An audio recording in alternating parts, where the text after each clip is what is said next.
Sabi ng iba, ang pinakamalalim na sugat ay hindi nakikita sa balat, kundi sa puso. At minsan ang mga sugat na ito ay mahirap nang maghilom, lalo na kung ang gumawa nito ay ang mga taong malapit sa iyo na kailanman ay hindi mo naisip na maaari kang saktan.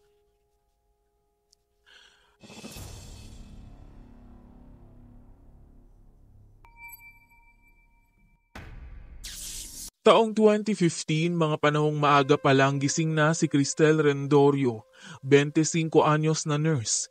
Hindi pa sumisikat ng gusto ang araw pero abala na siya sa paghahanda ng baon para sa trabaho.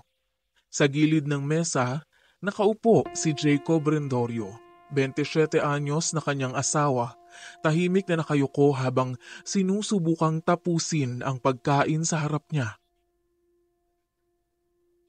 Ilang buwan na siyang walang trabaho. Hindi niya natapos ang kursong kinuha niya noong kolehiyo. Gayunpaman, pinangahawakan niyang isang araw, makakahanap din siya ng matinong pagkakakitaan, pero sa ngayon, si Cristel ang bumubuhay sa kanila. Ang mag-asawa na kasal na sa loob ng 2 taon ay nakatira sa isang maliit na paupahan sa Maynila. Napilitan silang lumipat sa bahay ng ina ni Cristel, si Ruela Abad, na 41 anyos. Mula nang hindi na nila kayanin ang upa dahil sa kakulangan sa pera. Hindi ito madali, lalo pat matagal nang nag-iisa si Ruela matapos siyang iwan ng asawa para sa ibang babae. Marahil isa na rin sa dahilan ay ang maaga nilang pagsasama kung kaya't maraming bagay ang hindi naging sigurado sa kanilang relasyon. Ipinanganak si Cristel ng 16 anyos pa lang si Ruela matapos magbuntis nang noon ay kasintahan pa lang niya si Juanito Abad na ama ni Cristel. Dahil dito, naiwan bilang single mother si Ruela, ngunit noon pa man may pader nang namamagitan sa mag-ina dahil habang lumalaki ay hindi lubusang naramdaman ni Cristel ang pagiging ina ni Ruela. Madalas siyang iwan noon nito sa kanyang lola habang pinagpapatuloy ni Ruela ang buhay dalaga kahit may anak na. Nagkaroon lang ng pagkakataon na pangatawanan ni Ruela ang pagiging ina nang pumanaw na ang kanyang lola at nang iwan siya ni Juanito. Ang katotohanan ito ang dahilan kung bakit tila may isang malamig na pader sa pagitan nilang mag-ina. Gayunpaman, dahil wala na rin silang ibang matakbuhan ay napilitan si Cristel na makituloy muna sa ina pansamantala habang hindi pa stable ang kanilang pamumuhay ni Jacob bilang mag-asawa. Ang pamilya kasi ni Jacob ay nasa probinsya sa Visayas at ayaw namang iwan ni Cristel ang trabaho niya dahil tsak magugutom lang sila ni Jacob kapag nagkataon. Kahit pa nga wala silang anak, mabigat na ang kanilang pinapasan kung kaya't hindi maaaring bitawan ni Cristel ang kanyang trabaho. Kahit pagod mula sa magdamagang duty sa ospital, pilit na ginagampanan ni Cristel ang kanyang responsibilidad. Alam niyang hindi ito patas pero wala siyang pagpipilian. Kailangang may magdala ng pagkain sa kanilang hapagkainan. Sinusubukan din naman ni Jacob na mag-apply sa mga bakanting posisyon ngunit sa kung anong dahilan ay wala itong mahanap na trabaho. Marahil ay dahil sa mataas na standard na meron ng mga trabahong ina-applyan niya na hindi niya kayang maabot bilang hindi naman ito nakapagtapos ng kolehiyo. Sa bahay madalas si Ruela at si Jacob ang naiiwan. Sa simula, halos hindi sila nag-uusap. May kanya-kanyang mundo. Si Ruela abala sa panonood ng mga lumang palabas sa telebisyon, si Jacob naman minsan ay nag-a-apply online. Minsan nakatunga nga lang, pero sa araw-araw na dumaraan, nagkakaroon ng mga maliit na pag-uusap tungkol sa mga bagay-bagay hanggang sa hindi na nila namalayan na unti-unti nang naging madalas ang pakikitungo nila sa isa't isa. Habang abala si Cristel sa ospital, sa bahay may nagbabago. Hindi palantad pero unti-unting gumagalaw ang mga bagay. Sa una walang kakaiba. mga pangkaraniwang usapan lang pero habang tumatagal, nagkaroon ng kakaibang lambing sa mga palitan ng salita. Si Ruela na matagal nang hindi nakakatanggap ng malalim na atensyon ay nawili dahil muli ay may taong nakikinig sa kanya. Hindi gaya ng dati, ngayon ay meron ng isang taong bukas ang tenga para sa kanyang mga kwento at saloobin. Tumatawa sa kanyang biro at nakikiramay sa pangungulila. Si Jacob naman na matagal nang nakakulong sa pagkabigo ay nakahanap ng kausap na hindi pinapaalalahanan ng mga pagkukulang niya. Hindi tulad ni Cristel na laging pagod, abala at tila lumalayo sa kanya. Si Ruela ay laging nariyan, laging may oras, laging may sagot sa kanyang hinanakit. Nagpatuloy ang mga maling sandali sa pagitan ng dalawa. Mula sa mga pag-uusap, nagkaroon ng tinginan na hindi agad binabawi. Pagtitimpla ng kape para sa isa't isa na hindi karaniwan na gawain ng manugang sa kanyang biyanan o biyanan sa kanyang manugang. Sa gabi, madalas pa ring abala si Cristel sa ospital, samantalang sa bahay, si Jacob at Ruela ay nagkakasabay sa hapunan, sa panonood ng TV at sa iba pang bagay. Mula sa mga tingin, sumunod ang mga marahang haplos sa braso. Minsan ang mga daliri ni Ruela ay naglalaro sa buhok niya habang nagkukwento. Hanggang isang gabi, sa gitna ng katahimikan, bumigay ang hangganang hindi dapat nilalampasan. Hindi na ito sulyapan, hindi na ito patagong hawak ng kamay. Sa dilim may nangyari na hindi kailanman mababawi. Mula ng gabing yun, tuluyan nang nabago ang lahat sa loob ng bahay.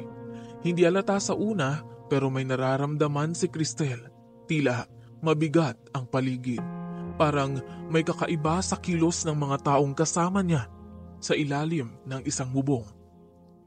Napansin niyang si Ruela na dati hindi mahilig mag-ayos ay biglang naging mas maaliwalas ang mukha. Madalas na siyang nagbibihis ng mas maayos kahit nasa bahay lang. May bagong pulbo sa kanyang tukador, may samyo ng pabango sa kanyang balat. Si Jacob naman tila laging may iniiwasan. Hindi na siya naging ganon ka-vocal kay Cristel. Kapag nag-uusap sila, parang may saglit na pag-aalinlangan. May mga gabing hindi agad natutulog sa tabi niya ang lalaki, kunwari may inaasikasong tungkol sa paghahanap ng trabaho, ngunit taliwas ito sa katotohanan. Isang gabi, hindi agad bumukas ang pinto ng kanilang kwarto nang kumatok siya. Narinig niyang may gumalaw sa loob, may nagmamadaling inaayos. Pagkabukas ng pinto, nakita niya si Jacob nakaupo sa kama, hawak ang cellphone. Walang sinabi si Cristel pero may kung anong bigat sa dibdib niya. Sa pagkainan, may mga sandaling nahuhuli niyang nagkakatinginan si Jacob at ang kanyang ina. Hindi malagkit, hindi halata, pero may kung anong hindi niya kayang ipaliwanag. Sa kanyang isip, may bumubulong na masamang kutob pero isinasantabi lang niya. Maraming dahilan para mapagod si Jacob. Maraming dahilan para magbago ang kilos ng ina at pilit niyang iwinawaksi ang posibilidad na may kung anong namamagitan sa ina at sa asawa. Pero kahit anong kumbinsin niya sa sarili, naroon pa rin ang pakiramdam na unti-unti siyang nawawala sa sariling tahanan. Isang gabi, noong Nobyembre 2015, hindi niya alam kung anong nagtulak sa kanya para umuwi ng maaga. Siguro pagod lang siya. O baka naman nadala ng matagal nang bumabagabag sa kanya. Tahimik ang bahay nang pumasok siya. Ang ilaw sa salay nakabukas, pero walang tao. Narinig niya ang mahinang tawa mula sa silid ni Ruela. Pamilyar ang tinig, pero may kung anong hindi tama. Lumapit siya sa pinto, tumigil sa harap nito. Dinama ang mabilis na pagtibok ng kanyang puso. May narinig siyang bulungan, may hinang tunog ng paggalaw. Napansin niyang bahagyang nakaawang ang pinto. Hindi na siya nag-isip, itinulak niya na ito. At sa sandaling yun, nakita niya ang isang tanawing nagpatibay sa hinala niya. ang sarili niyang ina at ang asawang si Jacob magkasama sa ilalim ng iisang kumot. Nanlamig ang buong katawan niya para siyang napako sa kinatatayuan. Sa isang iglap, bumagsak ang buong mundong akala niya'y matibay. Napaatras si Cristel pero hindi niya namalayang may luha ng dumadaloy sa kanyang pisngi. Hindi siya sumigaw, hindi nagwala, pero ang sakit ay parang apoy na lumalamon sa kanya. Namutla si Jacob. Si Ruela naman hindi mahanap ang tamang sasabihin. Ang tahimik na gabing yon ay napuno ng bigat ng isang kasalanang hindi na matatakpan. Sa pagitan ng mga higbi ng nanginginig na kamay, hindi na niya nahanap ang lakas para makinig sa mga paliwanag. Lumabas siya ng silid, iniwan ang lahat, ang asawa at ang ina. Sa gabing yon, si Cristel ay hindi lang basta nawasak. Tuluyang naglaho siya sa bahay na akala niya'y tahanan. Hindi niya lubos maisip kung gaano na siya katagal niloloko ng kanyang mga mahal sa buhay at yon ay sobrang bigat para dalhin niya. Dinala ng kanyang mga paa si Cristel kung saan siya pinakakalma ng lamig ng gabi. Hindi niya alam kung saan pupunta. Hindi niya alam kung ano ang susunod na hakbang. Ang alam lang niya, hindi na siya maaaring bumalik sa lugar na minsan niyang tinawag na tahanan. Sa sumunod na mga araw na natili siyang malayo, sa isang maliit na silid na inuupahan ng kanyang katrabaho pansamantala nagkulong siya roon. Nalungkot siya, nasaktan at galit na galit. Pero higit sa lahat, ang pakiramdam ng kawalan. Samantala sa bahay na iniwan niya, si Ruela ay unti-unting nanamlay. Hindi kinayang magpatuloy na parang walang nangyari. Hindi rin niya kinayang lunukin ang kahihiyan. Marahil sa unang pagkakataon, naramdaman niya ang bigat ng kanyang nagawa. Hindi lang bilang babae, kundi bilang isang ina. Si Jacob naman kahit anong pilit niyang ayusin lahat, hindi makahanap ng paraan. Sinubukan niyang tawagan si Cristel pero hindi ito sumagot. Sinubukan niyang puntahan sa ospital pero hindi siya hinarap. Ang mga kaanak ng pamilya na nakaalam sa pangyayari ay galit na galit kay Ruela. Ang iba'y hindi makapaniwala. Ang iba'y nagbitiw ng masasakit na salita. Paano niya nagawa na pagtaksilan ang sariling anak? Pilit na ibinangon ni Cristel ang sarili kahit mahirap. Bumabalik ang alaala pero pinili niyang wag malunod dito. Alam niyang walang ibang makakapagligtas sa kanya kundi ang sarili. Naisip niyang kasuhan ang lalaki na minsan niyang minahal at ang ina, ngunit naramdaman niyang wala na itong saysay. At kahit pa lumaban siya, mananatili ang sakit sa ginawang pagtataksil ng mga ito. Inisip niyang hayaan na lang malunod sa konsensya ang dalawang taong nanakit sa kanya. At sa huli, ginawa niya ang desisyong pinakamahirap pero kinailangang tuluyang lumayo at hindi na lumingon pa. Nag-request ito na malipat sa ospital at dahil alam ng mga superior nito ang kanyang pinagdaanan ay tinulungan siya ng mga ito at inirekomenda sa isang pagamutan sa Batangas. Lumipas ang isang taon, sa ospital, mas abala si Cristel kaysa dati. Hindi lang dahil sa trabaho kundi dahil ito ang nagsilbing kanlungan niya. Dito niya binuhos lahat, oras, pagod at emosyon.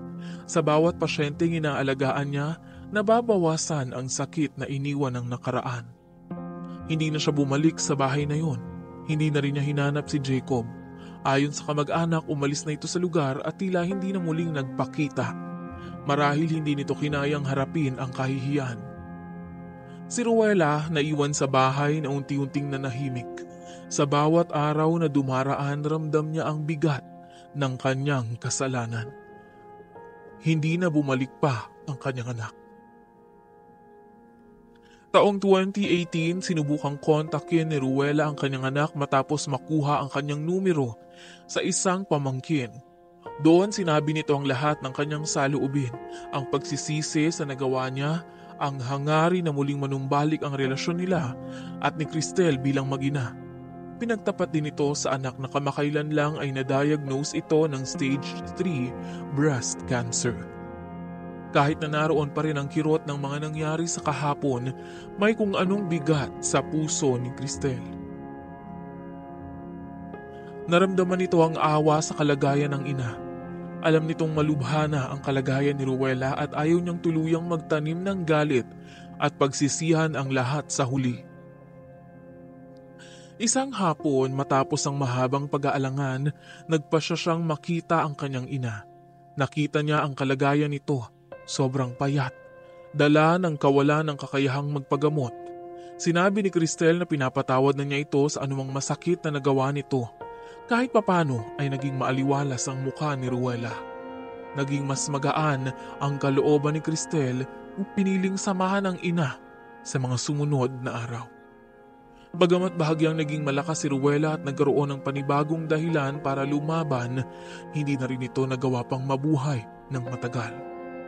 Pagkalipas lang ng ilang buwan, noong Agosto 2019, tuluyan na itong namaalam. Bago ito lumisan ay muli siyang humingi ng tawad kay Cristel sa pagsira ng kanyang pamilya. Nagpasalamat din ito dahil sa kaunting panahon ay naramdaman niya ang kanilang relasyon bilang mag-ina. Napaluha si Cristel sa madamdaming tagpo sa pagitan nila. Ngunit sa kabila nito, nagpapasalamat din siyang ginawa niya ang tama. Hindi lang niya pinatawad ang ina kundi pinalaya na rin niya ang kanyang sarili sa sakit.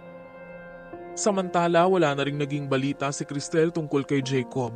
Ayon sa isang kakilala ay nagkaroon umano ito ng sariling pamilya sa probinsya. Sa paglipas ng maraming taon, nagpasya si Cristel na subukang mag-abroad. Naipasa niya ang pagkuha ng lisensya bilang USRN at sa kasalukuyan ay isa na siyang nurse sa isang ospital sa Amerika. Habang ginagampanan ang trabaho bilang nurse sa Amerika, ay marami ang nagpakita ng interes sa kanya. Isa na rito si Chris Zimmerman na kanyang katrabaho. Bumalik si Cristel sa Pilipinas taong 2023 para ayusin ang mga dokumento at tuluyang ipasawalang bisa ang nauna nitong kasal kay Jacob. Bagamat mababang proseso ang aabutin upang tuluyang maging legal ang pagsasama niya at ni Chris, ay masaya naman ito at sigurado sa bagong pag-ibig na kanyang natagpuan. Isang pag-ibig na hindi na siya muling sasaktan o pagtataksilan. Sa lahat ng nangyari kay Cristel ay may isang bagay siyang natutunan. Sa buhay, hindi maiiwasan na ikaw ay masaktan at may mga pagkakataon na ang tanging paraan upang maghilom sa ating masasakit na karanasan ay ang pagbibigay natin ng tunay na kapatawaran.